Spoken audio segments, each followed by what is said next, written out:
Hey, what's up, everybody? For this video, I just want to talk about some of the hip-hop albums that came out in 2010.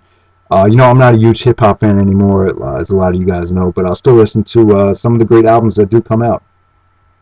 So I just want to give you my thoughts on some of the stuff that I bought this year. If you guys want to recommend anything that I might have missed and some of the stuff that is definitely worth checking out, then definitely post in the comment section on some of the stuff that I missed out. But I know Ghostface came out with a great album. I haven't heard that yet.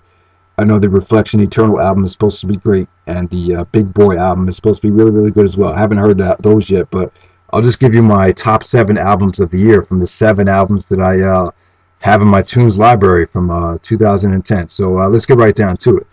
Number 7, I'm going to go with Cannabis, The Tranquility of Sea. This is pretty much, it was a good album. A lot of these songs were great. Actually, it's vintage Cannabis. This featured the awesome DJ Premier Cannabis collaboration, which was an awesome song, probably one of the best songs of 2010. And like I said, a lot of the other songs, just vintage, raw, awesome Cannabis songs here.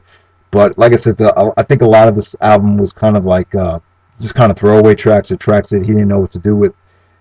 It definitely felt like a lost tapes album, but it was still good though. It just kind of like album just didn't have much direction. Some of the songs kind of dragged, but bottom line is there's still a lot of good stuff in this album. So I would definitely recommend checking it out if you are a big fan of Cannabis. It's not one of his worst albums at all. This is still not one of his better ones. Pretty much like in the middle, I would say that. But I think Cannabis is the MC of the year, in my opinion, because he released two he released an awesome album and a very, very good album. So I'm going to say Cannabis is the best rapper of 2010. Even though I wouldn't say he had the best album of 2010. All right, so number 6, I'm gonna go with Raekwon, Ghostface, and Method Man. These are probably the three biggest names from Wu-Tang, and they pretty much formed like their own little group on the side. I'm not so sure why they. I don't know. It was kind of a random album, but it was good though. They released a 40-minute album with just three of those guys on it, and some other Wu-Tang affiliates were involved as well. But this was great in my opinion. I mean, the production was good. It was very, very short, easy to sit through. But it kind of left you wanting more. But no doubt about it, there's some really, really good stuff in this album. So that's the Wu-Massacre. If you're a Wu-Tang fan, definitely pick it up. It definitely is a continuation of the greatness from the Only Built for Cuban Links album. I think Wu-Tang is definitely, they made a strong comeback over the last couple of years. So definitely give them credit. All right. Yeah, so at number 5, I'm going to go with The Roots. This is How I Got Over. And, The Roots are one of the most underrated groups in hip-hop history. They just released another very, very solid album. I loved it because production was great. Some of these songs just very, very soulful. And, they tackled on a lot of issues dealing with the economy today. And it was a very uplifting album, so I would say that. And yeah, definitely one of the best albums from the Roots that I've heard. So which is saying a lot because they put out a lot of great albums. So I'm gonna go with the Roots at number 5. So that's How I Got Over. At number 4, I'm gonna go Eminem, Recovery. I mean, I didn't think the album was great, but there was a lot of great songs on it. I think Eminem definitely came back and released the best stuff that he's released in a very, very long time. Probably since, I say this was his best work since the Eminem Show from 2002. Now I know a lot of people are saying, "Oh, they're saying just because Eminem said Relapse sucked, everyone else is saying it sucked as well." I don't think Relapse sucked, but I really think that the album was hurt by Eminem's flow on some of the songs. Some of the songs that kind of rapped like he was an Arab. He was just rapping in this weird kind of way, which I wasn't a big fan of. But no doubt about it, Relapse was a lot of those songs are very, very good, but I feel like Recovery was just a better album. It just had better songs on it. I feel like it was a more serious album. I feel like Eminem really gave us an honest effort here. He really, talked about some of his mistakes in the past with the drug addiction, and it was just a very, very motivating album. Some of the songs I really love.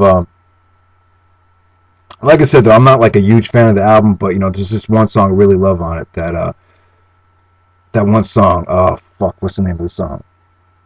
Talking to Myself. I think that's an awesome, awesome song. So, but like I said, I definitely think from top to bottom, this is still one of Eminem's better efforts in a very, very long time. But it doesn't touch, some of his earlier work, in my opinion. Like, don't expect like the Marshall Mathers LP because it's a totally different animal. But at the same time, you know, even though it's not one of his better albums, I still feel there's a growth and maturity with this particular effort as well. So I would say that. All right, so let's move on to number three. Cannabis is Melatonin Magic. Very, very underrated. Everyone needs to check this out if you're a Cannabis fan.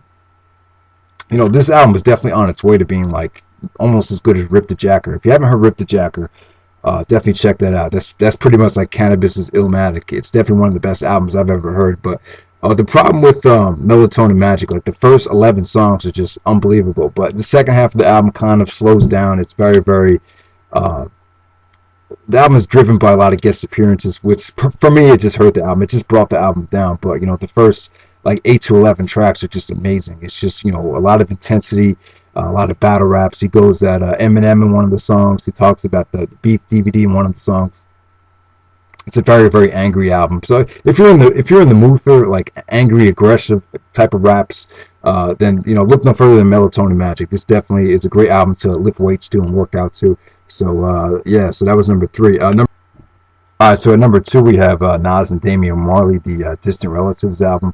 I thought this was great. You know, this is definitely one of the some of the best production that Nas has ever rapped over, and it was just a pleasant surprise. I wasn't expecting a lot from this album, but Damian Marley really shined here.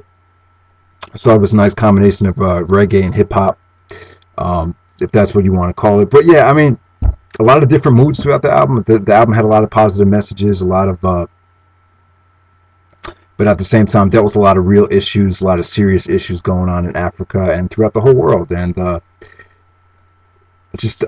thought it was a very, very well-rounded album. You could definitely argue this as being the album of the year, and it kind of my only problem with it seems like it's not going to get like better as time goes on. Like I think you know, some of the, like Nas's hit was written, that album got a lot better as time went on.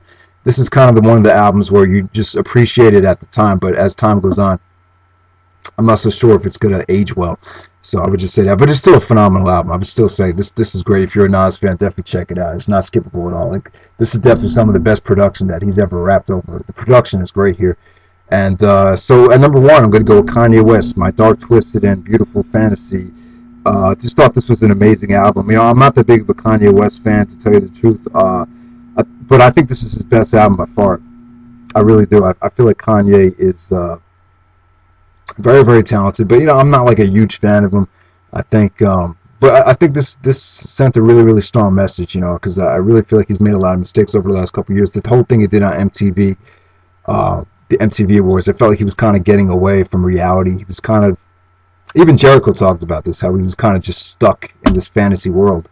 But I feel like he's that was a blessing in disguise for him. That kind of brought him back down to earth, and you know, he really gave a great effort with this album. He really, the production was awesome. You know, you could definitely tell he spent his time with this, and it's just an awesome album. I mean, I'm not gonna lie to you. I mean, I'm not a big fan of the guy, but you can't deny it. This is a great album. I mean, the production is phenomenal.